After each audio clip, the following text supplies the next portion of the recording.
Hello friends, white board ഷോയിലേക്ക് സ്വാഗതം. ഇന്ന് നമ്മൾ പോകുന്നത് ഒരു ട്രെയിലർ റിയാക്ഷനിലേക്കാണ്. അപ്പോൾ ട്രെയിലർ വിജയുടെ പുതിയ സിനിമയായ ഗോട്ടിൻ്റേതാണ്. ഗ്രേറ്റസ്റ്റ് ഓഫ് ഓൾ ടൈം എന്നുള്ള സിനിമയുടെ ട്രെയിലറാണ്. വെങ്കട് പ്രഭുവാണ് സിനിമയുടെ ഡയറക്ഷൻ, യുവൻ ശങ്കർ രാജയാണ് സിനിമയുടെ മ്യൂസിക്. ഒത്തിരി ഹൈപ്പോടെയാണ് സിനിമ തിയേറ്ററിലെത്തുന്നത്. വെങ്കട് പ്രഭുവിൻ്റെ പടം, കാരണം ഫൺ ഓറിയൻറ്റഡ് ആയിട്ടുള്ള എൻ്റർടൈനേഴ്സ് ഒരുക്കുന്നതിൽ ഒരു ഗംഭീര ഡയറക്ടറാണ് വെങ്കട് പ്രഭു. വിജയുടെ സിനിമ, അതും വിജയ് ഡബിൾ റോളിൽ, ഒന്ന് ഡി-ഏജിങ് ടെക്നോളജി ഉപയോഗിച്ച് വരുന്ന പടം, പിന്നെ വിജയുടെ പൊളിറ്റിക്കൽ അനൗൺസ്മെൻറ്റിന് ശേഷം വരുന്ന പടം, യുവൻ ശങ്കർ രാജയുടെ മ്യൂസിക്, പ്രശാന്തിൻ്റെ ഒരു റീ എൻട്രി, അങ്ങനെ ഒരുപാട് ഫാക്ടേഴ്സ് കൊണ്ട് വലിയ ഹൈപ്പോടെ തിയേറ്ററിൽ വരുന്ന സിനിമയാണ് ഗോട്ട്. സെപ്റ്റംബർ 5 അതിൻ്റെ റിലീസ്. അപ്പോൾ എന്തായാലും നമുക്ക് ട്രെയിലർ കണ്ടതിന് ശേഷം അതിൻ്റെ റിയാക്ഷനിലേക്ക് പോകാം.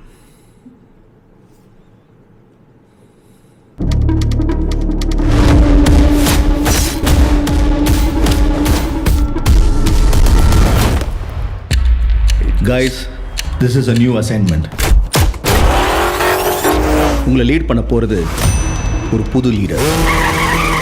68 international successful operations, hostage negotiator, field agent, spy. In short, he is the goat of SATS.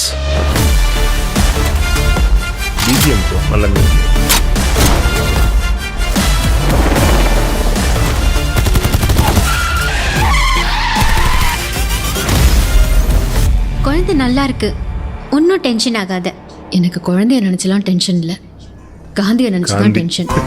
இப்பெல்லாம் அலோஃபா சுத்திட்டு இருக்காரு, வீட்டுக்கும் டைமுக்கு வரதில்ல. இனிமே சத்தியமா கூடாதுடா. ஏதாவது பொண்ணோட தொடர்பு இருக்கும்னு கொஞ்சம் சந்தேகமா இருக்கு. Silly moment. அறிவு இருக்கடா உனக்கு? எல்லா மிஷனுக்கு ஃபேமிலியோட ஹாலிடேக்கு போவானா? அதுவும் பேங்காக்கு குடும்பத்தோட போவானா? அனுபவிச்ச இந்த பெயினை காந்தியும் அனுபவிக்கணும். இல்லப்பா, யார் இன் டேஞ்சர்.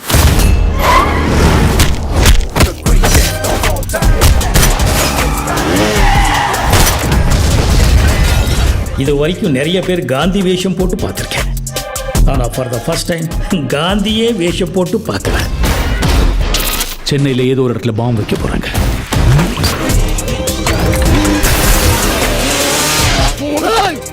பிரச்சனையை விட்டு நீங்க 2 பேரும் சண்டை போட்டுட்டு இருக்கீங்க.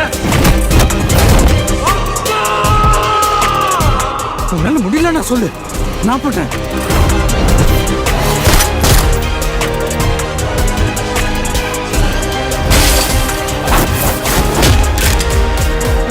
வயசாயிடுச்சு, ஸ்குவாடை விட்டு போய் பல வருஷம் ஆச்சு. எப்படின்னு யோசிக்கிறீங்களா? எவ்வளோ வயசான என்னையா? A lion is always a lion.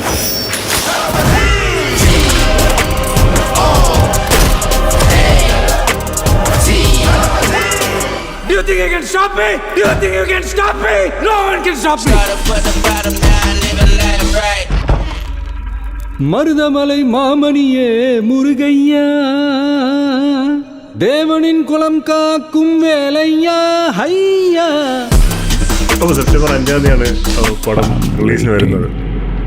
ഇനി ട്രെയിലറിലേക്ക് പോകുമ്പോൾ ശരിക്കും പറഞ്ഞാൽ നമുക്കൊരു 1 ലൈൻ പ്ലോട്ട് ഒരു ഐഡിയ കിട്ടും. അതായത് വിജയ് ഒരു സ്പൈ ഓപ്പറേറ്റീവ് ആണ്, ഇന്ത്യയുടെ സ്പൈ ഏജൻസിയുടെ, സാറ്റ് എന്നാണെന്ന് തോന്നുന്നു അവരതിനെ വിളിക്കുന്നത്, ആ ഏജൻസിയുടെ ഒരു സ്പൈ ഏജൻ്റാണ്.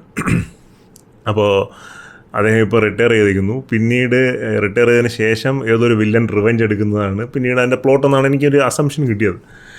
ഇതിൻ്റെ സ്റ്റണ്ട് സീക്വൻസുകളിൽ പലതും മിഷൻ ഇമ്പോസിബിളിൽ നിന്നും അതുപോലെ വന്നിരിക്കുന്ന സീക്വൻസാണ്. ആ ട്രെയിനിൻ്റെ അകത്തുള്ള ഷൂട്ട്, ട്രെയിലർ അത് തുടങ്ങി കഴിഞ്ഞിട്ട് വരുന്ന ആ ഒരു ഷൂട്ട് ചെയ്യുന്ന ഷോട്ട്, അത് മിഷൻ ഇമ്പോസിബിളിലുള്ളതാണ് ആ ഒരു ഫ്രീക്വൻസി. പിന്നെ ആ ട്രെയിൻ സീക്വൻസ് ഇഷ്ടംപോലെ സിനിമകളിൽ വന്നിട്ടുള്ളതാണ്. നമ്മുടെ ധൂം സിനിമയുടെ സ്റ്റാർട്ടിങ്ങിൽ ആ ഒരു സംഭവമുണ്ട്, ട്രെയിൻ, ഒരു ഡെസേർട്ടും ട്രെയിനും. പിന്നെ അതിൽ ഏറ്റവും ബെസ്റ്റായിട്ട് ഗുഡ് ബാഡ് അഗ്ലി എന്ന് പറഞ്ഞിട്ട്, good bad and weird, good bad ugly അല്ല, ഗുഡ് ബാഡ് ആൻഡ് വിയേർഡ് എന്ന് പറഞ്ഞൊരു കൊറിയൻ പടമുണ്ട്, അതിലൊരു ട്രെയിൻ സീക്വൻസ് ഉണ്ട്. അപ്പോൾ ട്രെയിൻ സീക്വൻസുകൾ ഒരുപാട് വന്നിട്ടുള്ളതാണ്. പിന്നെ അതിനകത്ത്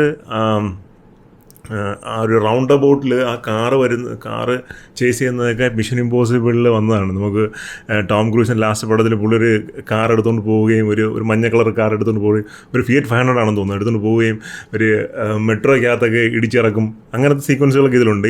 അതുപോലെ തന്നെ ആ ഒരു ബൈക്ക് പോകുന്ന സീന്, അങ്ങനെ ഒരുപാട് ഫ്രെയിംസ്, പിന്നെ ഈവൻ ബൈക്കിൽ നിന്ന് ഷൂട്ട് ചെയ്യുന്ന സീന്, അതെല്ലാം ഒരുപാട് ഫ്രെയിംസ് മിഷൻ ഇമ്പോസിബിളിലെ സ്റ്റണ്ട് സീക്വൻസിൽ നിന്നും ഇൻസ്പയർഡ് ആയിട്ടുള്ള ഫ്രെയിംസാണ്. ട്രെയിലർ ഒരു ഓക്കെ ട്രെയിലറാണ്. എനിക്ക് വലിയ എക്സെപ്ഷണലായിട്ടൊന്നും തോന്നിയില്ല. ഇത് വളരെ ശ്രദ്ധിച്ച് എക്സിക്യൂട്ട് ചെയ്തില്ലെങ്കിൽ പാളിപ്പോയേക്കാവുന്ന ഒരു സാധനമാണ്. കാര്യം ഇത് നമുക്ക് പ്രഡിക്റ്റബിൾ ആയിട്ടുള്ള സ്റ്റോറി ലൈൻ ആയതുകൊണ്ട് തന്നെ ഇതിൻ്റെ അകത്ത് വരുന്ന ട്വിസ്റ്റ് ആൻഡ് ടേൺസ്, പിന്നെ അതുപോലെ തന്നെ ക്യാരക്ടേഴ്സിനെ എങ്ങനെ പ്രസൻറ്റ് ചെയ്യുന്നു എന്നുള്ളതൊക്കെ വളരെ വളരെ ടാക്റ്റിക്കലായിട്ട് ചെയ്യേണ്ട കാര്യമാണ്. അത് മങ്കാദ് പോലൊരു സിനിമയിൽ ഗംഭീരമായിട്ട് ചെയ്തിട്ടുള്ള ആളാണ് വെങ്കട് പ്രഭു. സോ പുള്ളിയുടെ പുറത്തുള്ള ഒരു വിശ്വാസം ഈ സിനിമയിലും അത് കീപ്പ് ചെയ്യും, അതായത് ആ ഒരു ലെവൽ കീപ്പ് ചെയ്യുമെന്ന് തോന്നുന്നു. പക്ഷേ ഒരു കടുത്ത വിജയ് ആരാധകൻ ഒരുപക്ഷെ സിനിമ ട്രെയിലർ ഭയങ്കര ഇഷ്ടപ്പെട്ടിരിക്കും. കാര്യം അതിൻ്റെ സ്റ്റണ്ട് സീക്വൻസുകളും പുള്ളിയുടെ ആക്ഷൻ സീക്വൻസുകളും എല്ലാം.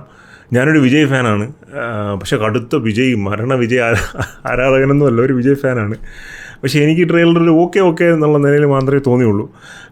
ഒരു ഡി ഏജിങ് പോലുള്ള സാധനങ്ങൾ നമ്മൾ ട്രെയിലറിൽ കാണുമ്പോൾ ഒരു മിനിറ്റ് അല്ലെങ്കിൽ 30 സെക്കൻഡൊക്കെ ഉള്ള ഫ്രെയിമുകൾ മാത്രമേ നമ്മൾ ആ ഡി ഏജിങ്ങിൽ കാണുന്നുള്ളൂ. അത് ഓവറോൾ സ്ക്രീനിൽ എങ്ങനെ എക്സിക്യൂട്ട് ചെയ്യും എന്നുള്ളതിന്, ലാർജ് സ്ക്രീനിൽ ലോങ്ങർ ടൈം ഫ്രെയിമിൽ എങ്ങനെ എക്സിക്യൂട്ട് ചെയ്യും എന്നുള്ളതിനെ ഡിപ്പെൻഡ് ചെയ്തായിരിക്കും അതിൻ്റെയൊക്കെ ഒരു സക്സസ് എന്ന്. പക്ഷേ അത്യാവശ്യം തരക്കേടില്ലാതെ അത് വർക്കൗട്ട് ആയിട്ടുണ്ടെന്നാണ് എനിക്ക് തോന്നുന്നത്. എന്തായാലും വലിയ കളക്ഷൻ റെക്കോർഡുകളൊക്കെ ക്രിയേറ്റ് ചെയ്യാൻ പോകുന്ന ഒരു പടമായിരിക്കും എന്നുള്ളതിന് എന്താ സംശയമില്ല. ഇത് എനിക്ക് ട്രെയിലറിന് ആദ്യം വന്നപ്പോൾ ബീസ്റ്റിൻ്റെ നല്ല ഫ്ലേവർ അടിക്കുന്നുണ്ടായിരുന്നു. മേ ബി ആ ഒരു ഒരു സ്റ്റാർട്ടിങ് മാത്രമായിരിക്കും, ആ ക്യാരക്ടറിൻ്റെ ഒരു ഇൻട്രൊഡക്ഷൻ മാത്രമായിരിക്കും അത്തരത്തിലുള്ളത്. പക്ഷേ അതിനും അപ്പുറം ആ ക്യാരക്ടേഴ്സ് എങ്ങനെ, പിന്നെ ആ പ്ലോട്ട് എങ്ങനെ ക്യാരക്ടേഴ്സുമായിട്ട് ബിൽഡപ്പ് ആവുന്നു എന്നുള്ളത് എൻ്റെയർലി ഒരു വെങ്കട് പ്രഭു ടേക്ക് ഉണ്ടായിരിക്കും. ആ ട്രെയിലറിൻ്റെ അവസാനം കാണിക്കുന്ന സീൻ, ആ യെല്ലോ കളർ ഷർട്ട് ഇട്ടിട്ട് എനിക്ക് തോന്നുന്നു യങ്ങർ വിജയ് കാണിക്കുന്ന സീനാണെന്ന്, do you think you can stop me, അത് ഭയങ്കര ബോറായി പോയി. കാരണം അത് പുള്ളിക്ക് പറ്റുന്ന ഒരു ഐറ്റം അല്ല, അത് ഒരു ലിമിറ്റിനപ്പുറം പോകുന്ന സാധനമായിപ്പോയി. അത് കഴിഞ്ഞ് വരുന്ന സീക്വൻസ് ഉണ്ട്, മരുതമലയും മാമുനി, ആ ഫ്രെയിം കൊണ്ടുവച്ചാൽ മതിയായിരുന്നു. അത് ഗില്ലിയിലുള്ള ഷോട്ടാണ് എന്നാണ് എൻ്റെ ഒരു ഓർമ്മ. ഗില്ലി സിനിമയ്ക്കകത്തുള്ള അകത്ത് എന്ത് ചെയ്യുന്നു ചോദിക്കുമ്പോൾ ഞാൻ പ്രാർത്ഥിച്ചുകൊണ്ടിരിക്കുകയായിരുന്നു പറഞ്ഞ് ഇറങ്ങി വരുന്ന സാധനമാണ്. അത് അടിപൊളിയായിട്ടുണ്ട്. ആ ഫ്രെയിം ശരിക്കും പറഞ്ഞാൽ ട്രെയിലറിൻ്റെ അവസാനം കൊടുത്താൽ മതിയായിരുന്നു. എന്തായാലും സിനിമ നമുക്ക് വലിയ എക്സ്പെക്റ്റേഷനോടെ കാത്തിരിക്കുന്നതുകൊണ്ട് തന്നെ ഫസ്റ്റ് ഡേ തന്നെ ഞാൻ കാണാൻ ശ്രമിച്ച് റിവ്യൂ ഇടാൻ ശ്രമിക്കാം. അപ്പോൾ വീഡിയോസ് ഇഷ്ടപ്പെടുന്നുണ്ടെങ്കിൽ ലൈക്ക് ചെയ്യുക, ഷെയർ ചെയ്യുക, സബ്സ്ക്രൈബ് ചെയ്യുക. അപ്പം മറ്റൊരു വീഡിയോ വരയ്ക്കും. ബൈ.